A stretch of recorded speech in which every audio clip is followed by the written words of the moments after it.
A ver, hay momentos que de verdad ponen a prueba la democracia de un país, que la llevan hasta sus límites.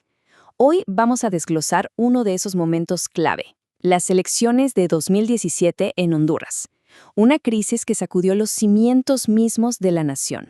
Esta frase es el punto de partida perfecto, porque captura de una manera increíble en la fractura que definió todo este conflicto. Para entender bien cómo se llegó a este punto de quiebre, tenemos que retroceder un poco en el tiempo, a una decisión legal que lo cambió absolutamente todo. Y es que todo arranca con una puerta que, en teoría, estaba cerrada con candado para siempre.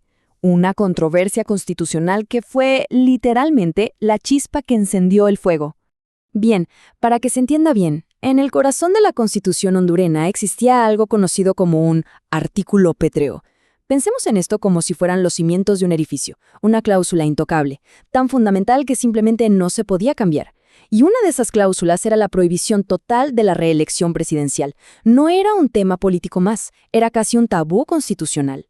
Pero de repente, en 2015, pasa algo que, la verdad, nadie se esperaba. La Sala de lo Constitucional de la Corte Suprema viene y declara inaplicable ese artículo. Abrió así un pequeño resquicio legal, una especie de puerta trasera, un vericueto como muchos lo llamaron, para que el presidente en funciones pudiera buscar un segundo mandato. Y aquí es donde la cosa se pone muy complicada. Fíjense en las dos visiones, totalmente opuestas. Por un lado, el argumento de la Corte. La prohibición, decían, violaba los derechos humanos del presidente a ser electo. Pero por el otro, la oposición encendió todas las alarmas, advirtiendo que esto era una ruptura del orden constitucional y un desequilibrio de poderes peligrosísimo. Imaginen el ambiente. Con toda esa tensión, así se llega a la noche de la elección.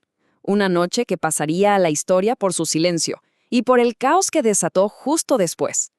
A ver, reconstruyamos esa noche. Son las 2 de la madrugada del 26 de noviembre. Ya se ha contado más de la mitad de los votos y el candidato de la oposición, Salvador Nasralla, tiene una ventaja que parece sólida, irreversible.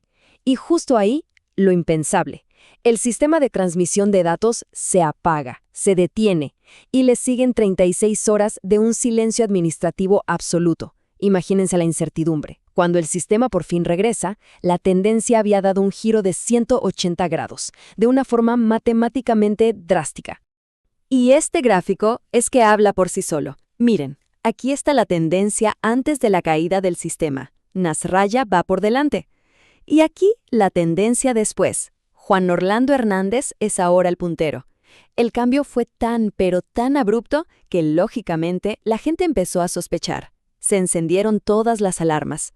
De ese sentimiento, de esa incredulidad y de esa rabia nació una frase, un grito que se convirtió en el lema, en el motor de la protesta que estaba por estallar y que resonó en cada rincón del país. Nos están robando. Claro, esa desconfianza no se quedó en las casas ni en las conversaciones. Explotó, salió a la calle. El país entero se convirtió de la noche a la mañana en el escenario de una protesta masiva. Y aquí tenemos que hablar del costo humano, que fue terrible. Informes de organismos internacionales como la ONU y la CIDH documentaron más de 22 muertes de civiles, ojo, muchas de ellas por arma de fuego. Un número que te hiela la sangre y que nos da una idea de la magnitud real de la crisis. La respuesta del gobierno fue, contundente. Mano dura. Se decretó el estado de sitio. Se impuso un toque de queda en todo el país durante casi todo diciembre. Se desplegó a la policía militar, se usó gas lacrimógeno contra los manifestantes y se reportaron detenciones masivas. Las calles se volvieron un campo de batalla. Pero la gente no se quedó quieta. La resistencia continuó y se organizó. Las protestas literalmente paralizaron el país. Se organizaron tomas de carreteras en puntos clave, como en El Progreso o Choluteca, deteniendo la economía y la vida del país por semanas. Al final, sí, se declaró un ganador.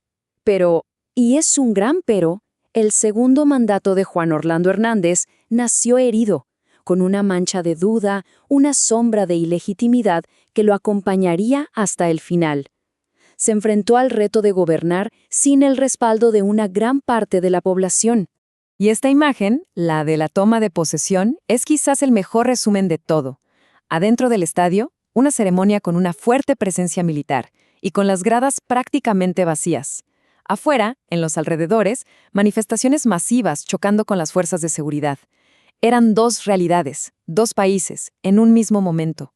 Y esta frase lo clava. Es el análisis perfecto de lo que vino después.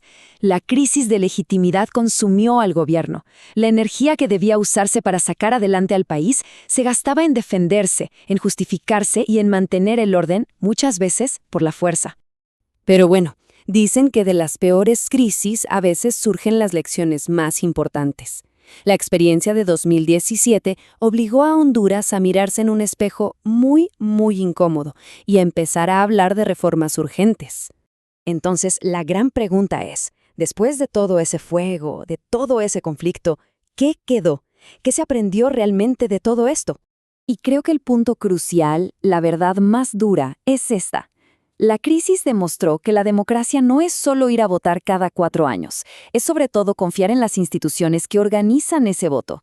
Honduras aprendió, a la mala, que sin transparencia y sin confianza, el sistema democrático es increíblemente frágil. Y esa lección no se quedó en el aire, se tradujo en acciones muy concretas. A ver, ¿qué falló? El árbitro electoral. Pues bueno, se creó un nuevo Consejo Nacional Electoral. ¿Qué más? Las reglas del juego no estaban claras. Se aprobó una nueva ley electoral. Y se empezó a debatir en serio sobre la necesidad de una segunda vuelta, para asegurar que los futuros gobiernos tuvieran un respaldo mucho más sólido. Y cerramos con esta última reflexión. La crisis de 2017 dejó cicatrices profundas, claro que sí, pero también dejó una lección imborrable sobre la fragilidad de la democracia y la importancia vital de la memoria colectiva para no olvidar y así protegerla.